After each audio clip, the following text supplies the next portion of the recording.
Vivemos mergulhados em um mundo de sensações. Trocamos experiências com outras criaturas e somos alvo constante de emoções, próprias e alheias.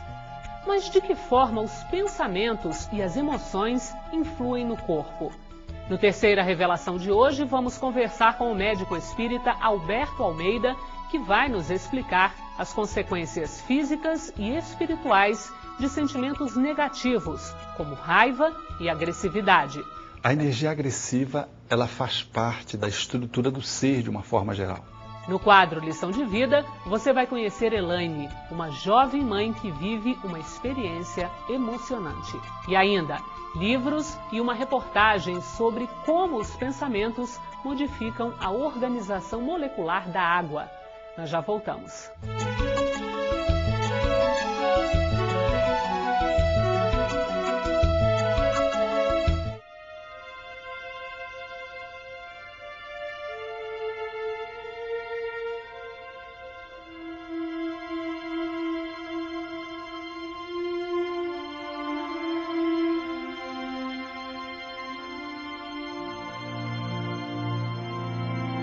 Grandes e pequenos problemas. Uma edição da Federação Espírita Brasileira. 0 operadora 21 2187 8282.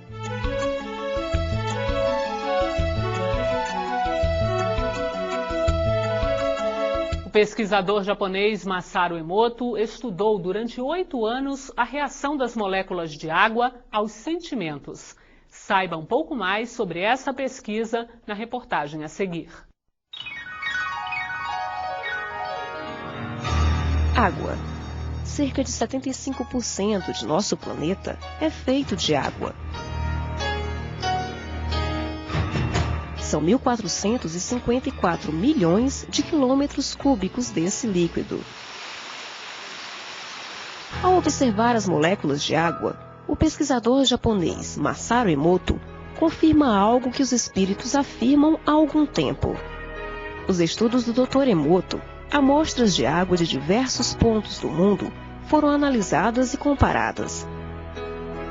As moléculas de água de lugares calmos tinham um formato bem diferente das colhidas em centros urbanos. A mesma diferença foi percebida quando a água era exposta a palavras de incentivo ou de ameaça, sentimentos bons ou maus. Veja como a água reagiu. Música de Beethoven, ameaça de morte. Mantras, amor, gratidão. No livro Nosso Lar, o espírito André Luiz fala sobre o Rio Azul, uma fonte de energia e cura. Ele diz que os seres mais evoluídos da colônia espiritual alimentam-se apenas da água do rio e nada mais. Uma prática bastante conhecida pelos espíritas é a utilização da água fluidificada. O líquido é magnetizado pelos bons espíritos durante uma oração e auxilia aquele que a ingere. No Livro dos Espíritos, Kardec afirmou: uma ação magnética dirigida pela vontade faz com que uma substância, a água, por exemplo, ganhe propriedades diferentes da que possui em seu estado normal, chegando ao ponto de servir como medicamento no tratamento de enfermidades. O Dr. Emoto também verificou o efeito da prece sobre a água. Veja como antes da prece, as moléculas eram escuras e desorganizadas, e depois alinhadas e cristalinas.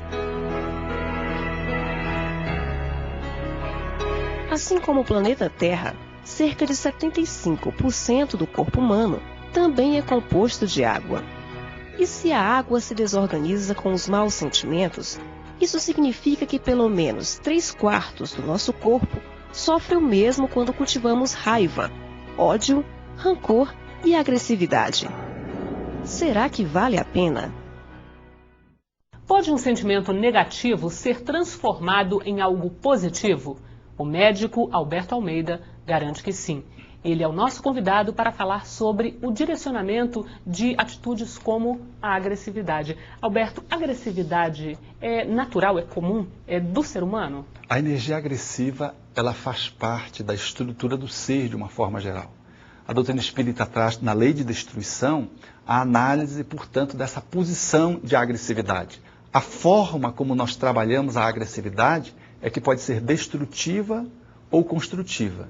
O Espiritismo explica por que não estamos sabendo direcionar corretamente ou de forma construtiva essa agressividade?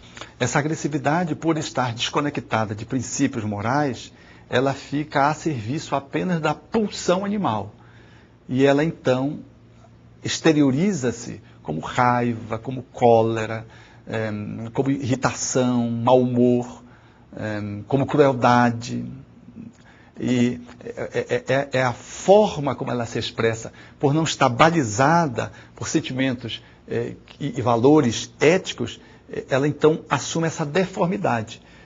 Quando estivermos olhando um pouco mais profundamente para os nossos valores morais, nós haveremos de conseguir lidar, canalizar, estruturar melhor a energia agressiva. A mesma energia agressiva que eu uso para dar um soco em você é a energia que eu uso para carregar a sua maleta. A energia é a mesma. Dependendo da forma como eu estruturo e canalizo essa energia, eu explodo, né? Ou eu engulo e implodo, gerando doenças, úlceras, aumento da pressão arterial, alterações psicossomáticas das mais variadas expressões. Ou então eu posso usar essa energia e, ao invés de explodir e de implodir, eu a expresso na forma da assertividade, na forma da coragem. Porque a mesma agressividade que mobilizou Hitler no processo destrutivo, genocida da humanidade, é a mesma energia que Gandhi utiliza.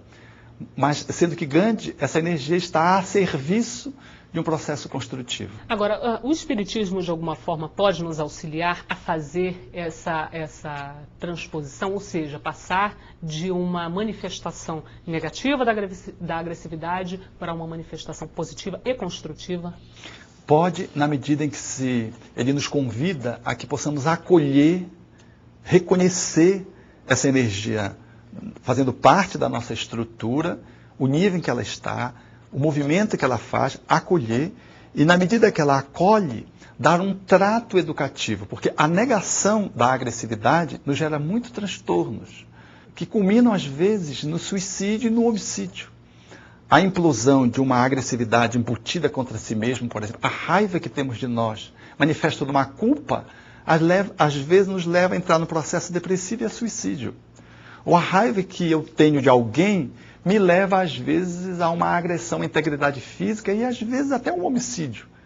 Essa forma de lidar com a energia agressiva, portanto, que pode ser mais explícita ou pode estar mais sutil, quantos ressentimentos nós guardamos dentro de nós? A energia agressiva e destrutiva. E nós estamos guardando porque não reconhecemos. Então, o Espiritismo nos ajuda porque ele nos permite o autoconhecimento, conforme os Espíritos assinalaram Allan Kardec, a necessidade de se autoconhecer para trabalhar a nossa postura moral, vivendo uma prática moral mais adequada. Então é possível, se olhando, reconhecer essa energia agressiva, permitir, portanto, que ela compareça, acolhendo-a, mas dando uma direção, dando um trato educativo.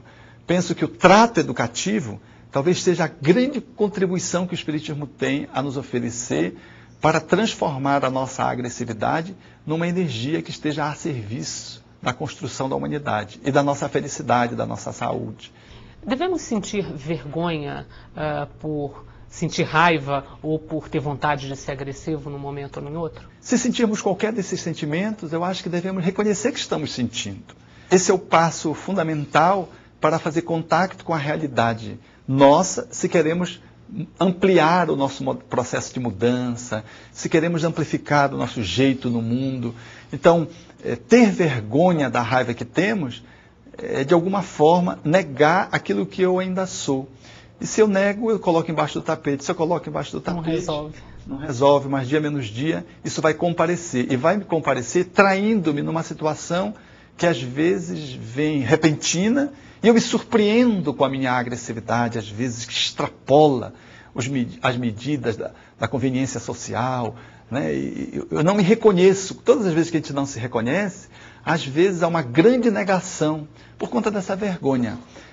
Penso que olhar-se para si mesmo e amorosamente, compassivamente, reconhecer que eu tenho esses sentimentos, que eu sinto às vezes ódio, que eu sinto mágoa, que eu tenho ressentimento, que eu me sinto tenho remorso. Se eu consigo fazer isso, eu dei o primeiro passo para poder tratar essas mazelas da alma.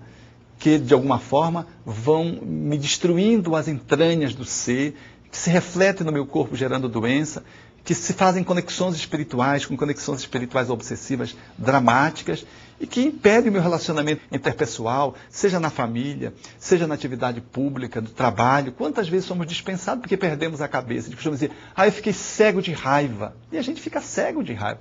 Deixou a raiva comandar a nossa vida.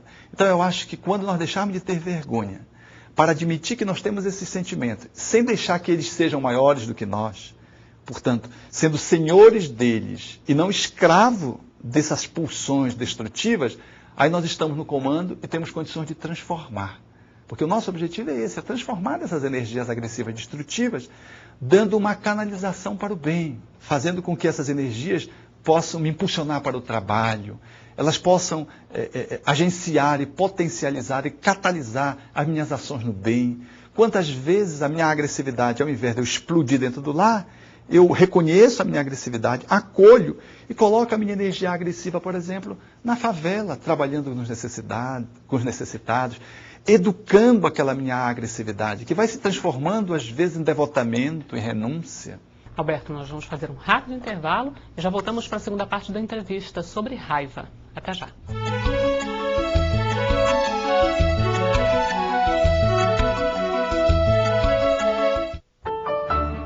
Cinquenta anos depois, se passa no século II e conta a história de um ex-senador romano que reencarna como escravo para aprender a sublime lição da humildade. Esse é mais um livro psicografado por Chico Xavier, ditado pelo Espírito Emmanuel. Solicite seu exemplar escrevendo para vendas@febrasil.org.br. Durante o mês de julho, o Terceira Revelação vai reprisar os melhores programas de 2006. E quem vai escolher é você. Já está disponível no portal www.febnet.org.br/tv uma enquete que você pode votar o tema de sua preferência. Os 5 programas mais votados serão exibidos novamente. A votação vai até o dia 30 de junho. Não deixe de votar.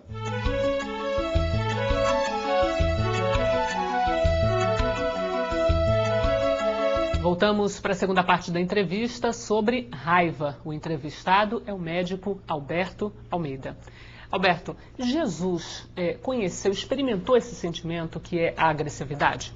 É difícil avaliar o sentimento de raiva numa personalidade do tamanho do Cristo. Os espíritos chegam a dizer que ele é o espírito modelo da Terra, o espírito mais perfeito que Deus ofereceu para nos servir de guia. Analisar um psiquismo do Cristo é muito delicado, dada a profundidade e a grandiosidade daquele espírito. Poderíamos dizer que ele sabia conjugar a energia, mas estava permeada pela ternura. Ele era austero quando precisava ser, no entretanto, apresentava a docilidade como própria característica do seu espírito. Não se intimidou em nenhum momento. Era um homem absolutamente corajoso, destemido, que enfrentava todas as formas de violência com extrema pacificação, com extrema brandura, sem nenhuma passividade, sem nenhuma covardia. Quando agredido, por exemplo, pelo soldado que lhe dava um bofete, ele não se acovarda nem revida. Ele olha para o soldado e diz: tu me bateste na face, qual foi o mal que te fiz? O que é que eu falei de errado? Se eu falei alguma coisa de errado, me diz o que é que eu falei. Mas se eu não falei, se eu não falei nada errado, por que tu estás me agredindo? Quer dizer, uma fala muito pontual, muito assertiva, demarcando o seu espaço através de uma postura não violenta, mas uma postura ativa, mansa, corajosa e assertiva, deixando o soldado embaraçado. Quando os guardas vão prendê-lo e que Judas beija-lhe a face, ele trata com uma suavidade Judas, muito embora já soubesse que Judas estava envolvido no processo da traição, tratando de amigo. E quando ele pergunta quem estavam procurando e os soldados dizem que era Jesus Nazareno, ele diz: sou eu. E os evangelhos narram que os soldados caíram quando ele afirma que era ele. Então era um homem de uma energia poderosíssima. No entretanto, ele alocava essa energia inteiramente para o bem. É o que faz muitas pessoas ficarem sem entender o porquê ele, com tanto poder, se deixaria crucificar. É que a proposta dele não era a proposta da energia agressiva pela violência. A proposta dele não era a sobrepujação sobre os outros em função de um domínio despótico, valendo-se dessa energia de uma forma a dominar, a manipular, a vencer as pessoas. A sua proposta era uma proposta de vincular a energia agressiva construtivamente, linkada, portanto, à pureza. Então ele sobe na cruz, vitimado por uma violência agressiva, destrutiva, pelo ódio, mas manifesta com extrema serenidade e com extrema coragem, ainda assim agonizante, na fala: Pai, perdoa-lhes porque eles não sabem o que fazem, demonstrando que ele se sobrepunha a todas as formas de crueldade e de violência. Alberto, quando uma pessoa tem um acesso de fúria, de ira, uma manifestação de cólera, é possível dizer, é possível apontar uma eventual manifestação de um determinado tipo de espírito, de uma determinada vibração espiritual? Em algumas circunstâncias, uma vinculação psíquica, psicoespiritual, pode justificar isso. Sobretudo nas patologias espirituais assinaladas com o nome de obsessão por Allan Kardec. Mas muitas das nossas fúrias vão em função de quando éramos criança, nós não fomos educados adequadamente. Às vezes a raiva, a energia agressiva, ela apenas foi reprimida.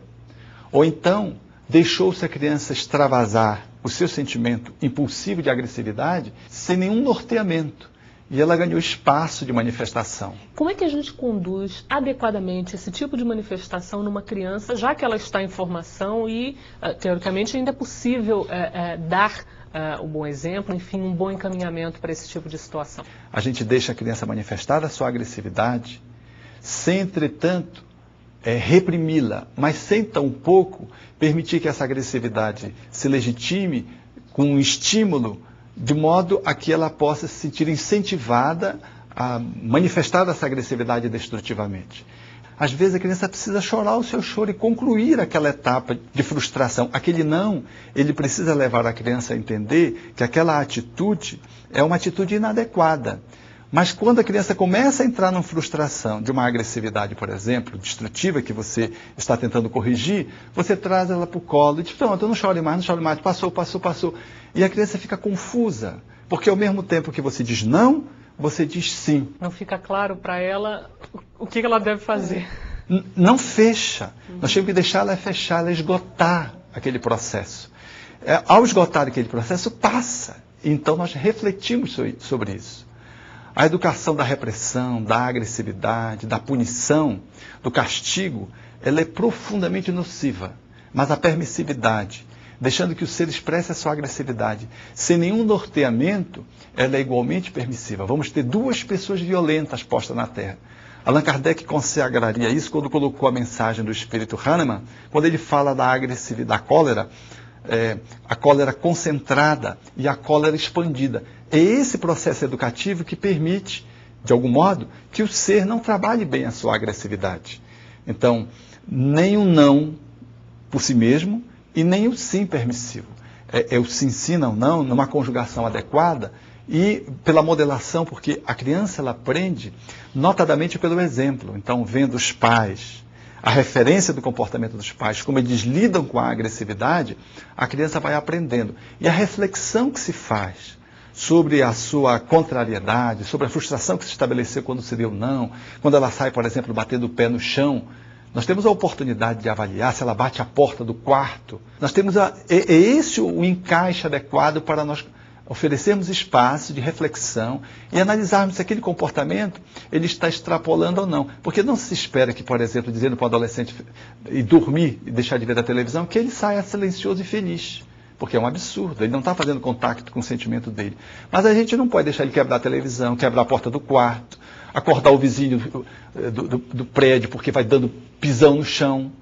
Então ele vai sair contrariado. E qualquer comportamento inadequado a gente acolhe no dia seguinte, por exemplo, e faz uma reflexão. Meu filho, eu notei que você bateu a porta, assim. Eu notei que você saiu batendo os pés no chão. Quer dizer, a gente acolhe a agressividade, mas vai ensinando o jovem ou a criança a manejar, a ter o controle, a agressividade como um cavalo, um corcel. E nós vamos tendo os valores éticos, como sendo as rédeas, permitindo que a gente controle essa selvageria, de modo que o cavalo seja conduzido por você e não você seja conduzido pelo cavalo. Alberto Almeida, muito obrigada por essa entrevista.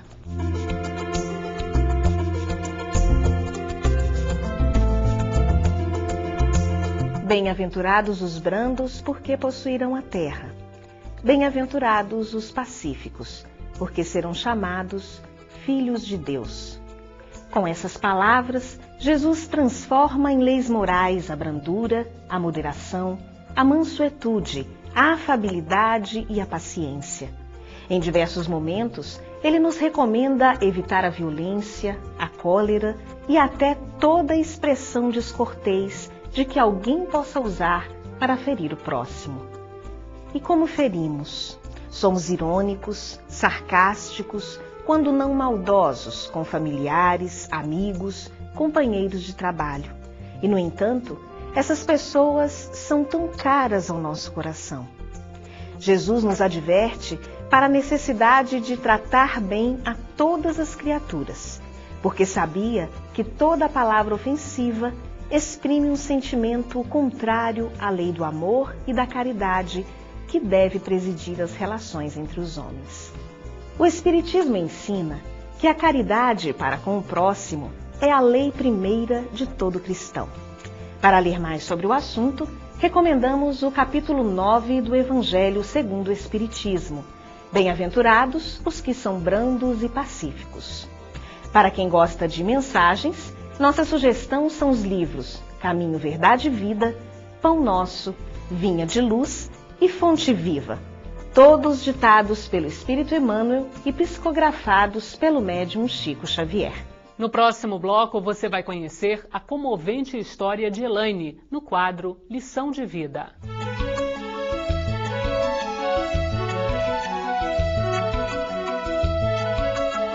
Durante o mês de julho, o Terceira Revelação vai reprisar os melhores programas de 2006. E quem vai escolher é você. Já está disponível no portal www.febnet.org.br/TV uma enquete que você pode votar o tema de sua preferência. Os 5 programas mais votados serão exibidos novamente. A votação vai até o dia 30 de junho. Não deixe de votar.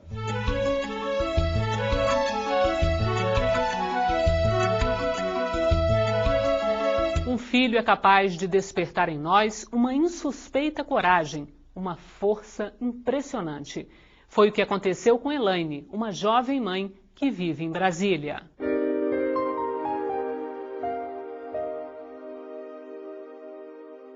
Meu nome é Elaine, tenho 27 anos. Eu e meu esposo já tínhamos 3 anos de casado, então nós decidimos ter um bebê, né? Foi uma gravidez normal. Tive acompanhamento do médico. E quando ele nasceu, foi uma surpresa para o médico. Que ele nasceu com o lábio liporíneo, né? Que é aquela aberturinha no lábiozinho, e a fenda, o céuzinho da boca aberto. Aí a pediatra pegou o neném, eu não tinha visto ele na hora. Ela limpou e me trouxe. E já dizendo que ele tinha nascido com probleminha. Eu logo imaginei, né? Que seria o lábio. Parece que Deus já botou na minha cabeça que para mim me preparar, mas não rejeitei, abracei, beijei ali na hora ali. Depois foram vindo as outras complicações, que foi problema de respiração, que ele nasceu com a traqueia molinha, então quando ele respirava, ela fechava, bloqueava a respiração. E a deglutição, ele não engole nada. Não engolia nada, tentaram botar ele para amamentar, ele ficava pretinho, não conseguia, sufocava, aí tiveram que colocar a sonda para se alimentar. Depois nós conseguimos entrar em contato com o hospital lá em Bauru, lá em São Paulo, que só trata de crianças com esses problemas, né? Hospital público, muita gente não conhece esse hospital. Nós fomos para lá, chegando lá ele deu uma pneumonia muito forte, ficou 1 mês internado na UTI. E entre esse um mês, ele ficou 20 dias entubado. E a médica chegou a falar para mim, olha, mãezinha, só Deus, porque o pulmãozinho dele não abre de jeito nenhum. Já tinha trazido um pneumologista para ver, estavam suspeitando de tumor. Aí ele teve que fazer a traqueostomia, porque não podia ficar muito tempo entubado, podia prejudicar a traqueia.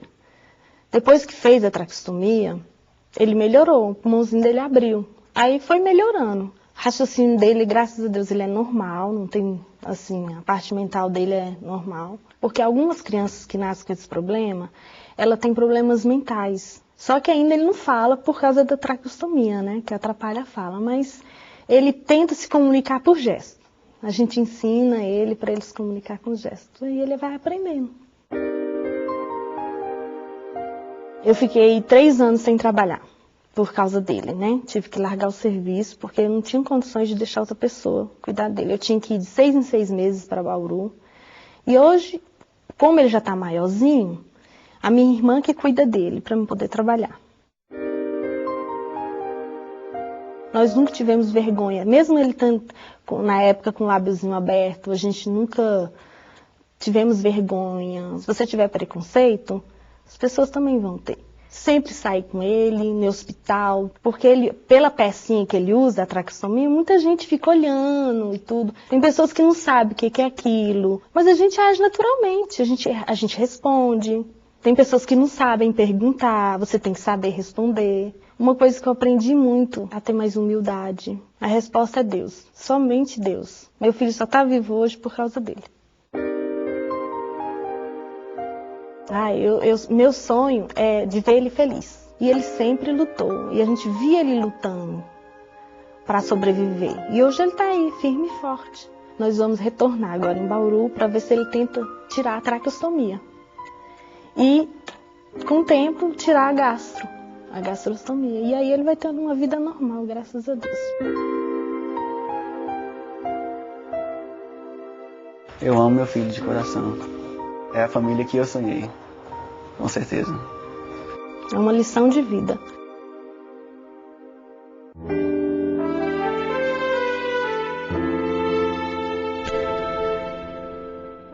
Essa semana, Margarete nos enviou a seguinte pergunta. Podemos admitir que o câncer seja uma doença kármica? Cara Margarete, primeiramente vamos esclarecer a palavra karma. Karma é uma palavra do sânscrito da antiga Índia que significa um conjunto de energias inerentes ao espírito. Na doutrina espírita, nós não utilizamos a palavra karma, nem a expressão kármica. Apenas reconhecemos que há uma lei de causa e de efeito que nos esclarece que toda atitude que adotamos diante da vida terá uma consequência da qual responderemos pelo bem que fazemos aos outros, pelo mal que cometemos, pelo bem que deixamos de fazer e pelo mal que decorre do bem que nós não fizemos. Dentro deste cenário, o câncer pode aparecer como resultado de uma atitude infeliz do passado, mas não é essa somente a alternativa. Ele também pode aparecer na vida do indivíduo como resultado de uma provação, uma espécie de teste ao qual o espírito é submetido para confirmar os valores que já adquiriu ou para aprender com esta nova experiência valores novos que o possam enriquecer em sua caminhada evolutiva. O programa de hoje está terminando. Se você quer enviar sugestões ou tem dúvidas sobre o Espiritismo e quer que elas sejam respondidas no ar, escreva para tv@febnet.org.br. Até a próxima semana e muita paz.